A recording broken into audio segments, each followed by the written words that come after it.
como é que faz isso? Como que eu consigo isso? O nosso cérebro, ele é movido por processos químicos de neurotransmissores. E a gente precisa entender que cada pensamento unido ao sentimento produz determinada substância química, que é o que vai dar o gatilho para a gente ter determinada ação ou determinada ação. Então nós precisamos aprender a driblar o nosso cérebro para que a gente produza os neurotransmissores que a gente precisa para ser feliz hoje e não esperar que algo aconteça depois. A verdade é que nós fomos treinados a acreditar que a felicidade não existe. O que a gente escuta constantemente? Olha, existem momentos felizes, a felicidade não existe. Porra nenhuma. Felicidade existe sim e só depende de você. Depende de você querer ser feliz. Viver e não terá vergonha de ser feliz, cantar e cantar e cantar a beleza de ser um eterno aprendiz.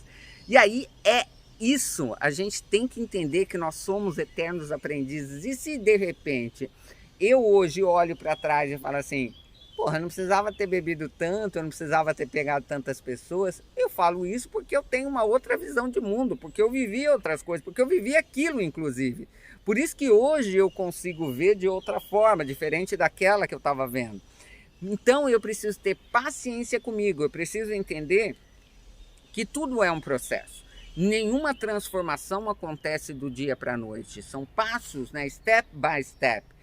A gente tem que ir mudando gradativamente. Então, dentro desse nosso projeto, nós vamos aprender a estabelecer metas, a fracionar essas metas, a cumprir essas metas e efetivamente se tornar uma pessoa eficiente dentro daquilo que eu busco de melhoria do meu ser. Vamos aprender especificamente que a pessoa mais importante da sua vida deve ser você.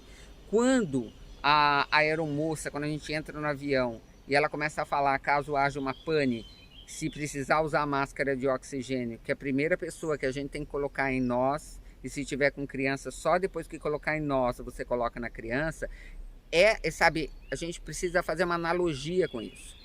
Na vida, eu preciso primeiro colocar a máscara em mim e depois nos outros. Quando eu começo a me preocupar mais com a minha mãe, com o meu pai, com o cachorro, com o gato, com o filho, com o vizinho, com o marido, com a mulher, com todo mundo menos comigo, vai chegar uma hora que eu vou estar tão esgotada, que a minha vida perde o sentido e provavelmente eu vou ter um colapso nervoso que vai me levar a um colapso físico.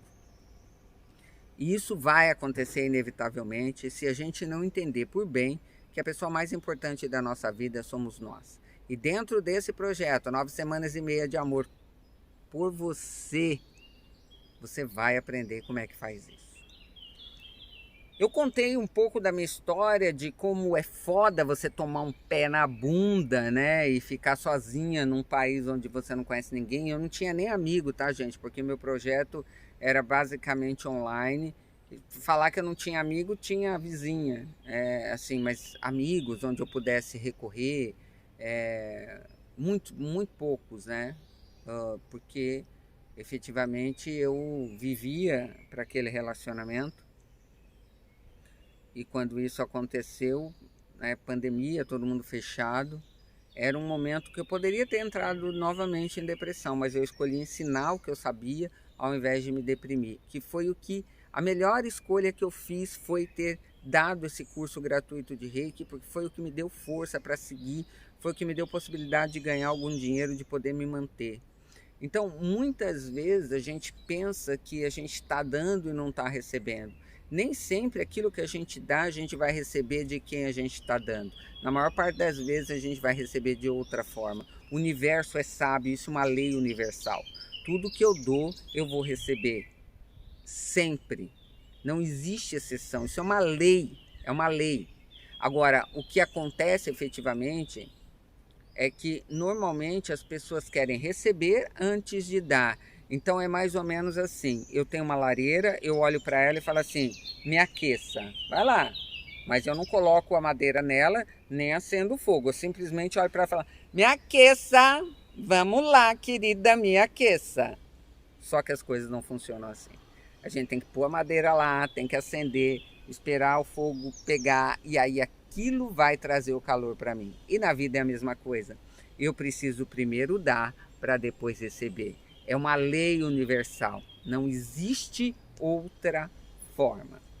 Você sabe que estudando essas leis, uma das coisas que mais me chamou a atenção, me trazendo um aprendizado muito grande, foi em relação às críticas que eu fazia com relação a algumas pessoas que eu achava que eram bem-sucedidas usando de má fé.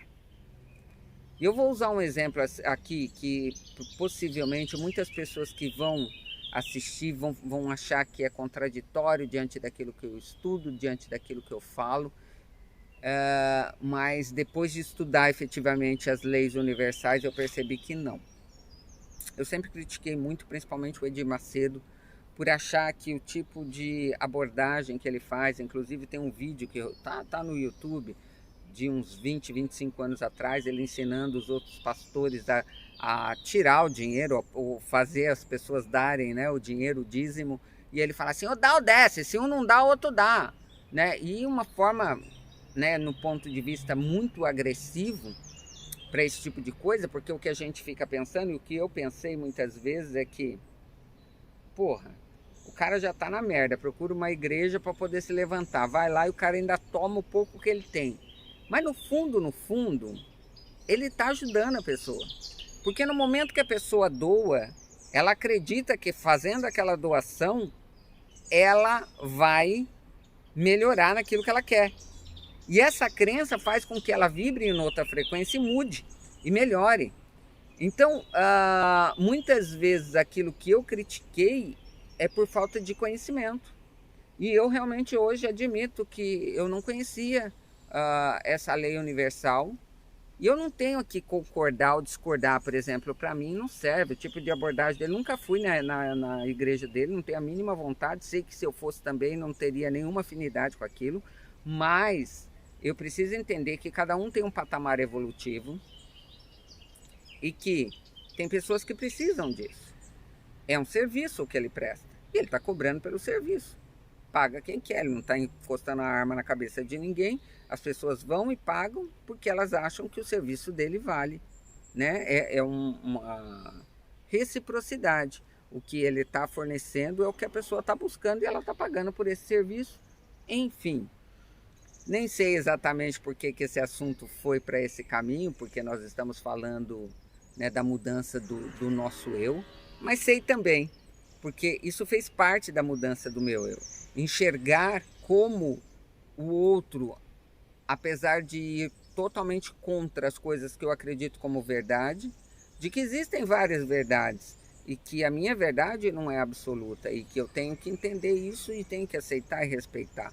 E saber que cada um está no patamar evolutivo e que as leis universais não dá para a gente se safar delas. Então, quando a gente olha e observa alguém bem-sucedido por bastante tempo, a gente tem que olhar com outros olhos, não os olhos críticos, mas sim os olhos de que qual é o serviço que aquela pessoa está prestando para que efetivamente ela tenha o sucesso que ela está tendo, se eu não estou tendo sucesso. Porque aqui nós vamos falar de busca de metas, inclusive metas profissionais, financeiras, porque eu também busco daqui 9 semanas e meia de amor, por mim, está numa condição melhor profissional e financeira.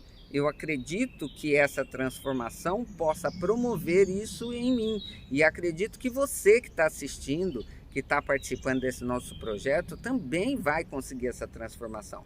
Basta que a gente siga os passos, né? Vou começar agora falando um pouquinho do que é importante para a gente resetar o nosso eu e começar a dar o pontapé inicial para essa transformação.